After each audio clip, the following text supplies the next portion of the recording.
Alright, so we're told to look for the intrinsic concentration and carrier concentration of silicon and gallium arsenide, and yeah, for us to get the concentration of each, this is the formula that we'll use.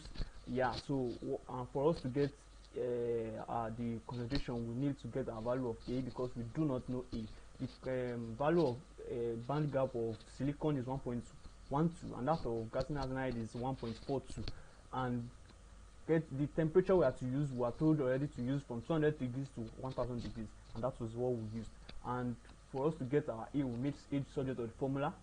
We made A the subject of the formula, and just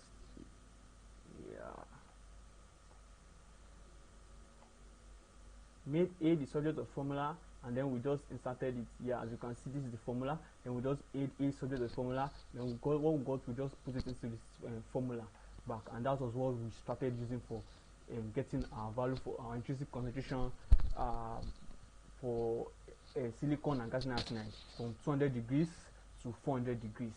Yeah, this is 200, this is 400 degrees, 600 degrees likewise. For 800 degrees, yeah, this is 800 degrees, and this is 1000 degrees. Yeah, as you can see, and for easy for convenience, we just put them into the table for us to see that okay, for 1000 degrees this is what we go for silicon, and this is what we go for gallium arsenide, like that till 200 degrees.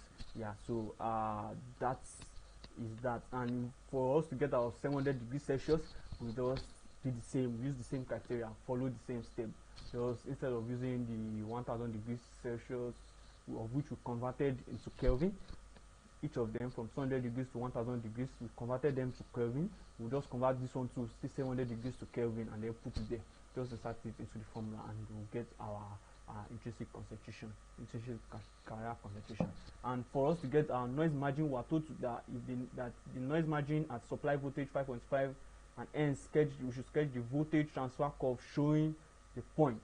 Now, for us to achieve this, we are told to get the noise margin, and for us to get the noise margin for high and low, it's that of high is VOH minus VIH, and we're already given that, and that of low is VIL minus VOL. And since we're already given all of this, then we just inserted them into the formula, and then we just got our answer, and then we plotted the graph just like that. And yeah, the next question says we should derive the sizing ratio of NMOS to PMOS for the inverter. And for us to be able to achieve that, yeah, this is the formula for us to achieve that. And yeah, our final answer was 3. Yeah, 3. So our final answer was 3, and then we are told to sketch the input output pulse passing through the inverter showing propagation delay appropriately, and which is this. We are already given our TPLH and TPHL and our TI, so we just did it into the formula, inserted it into the formula, and yeah, we got our answers for THL and TLH. That is for propagation delay from high to low and from low to high. That was what we did. For high to low is 24.8, and low to high is 21.7. Yeah, and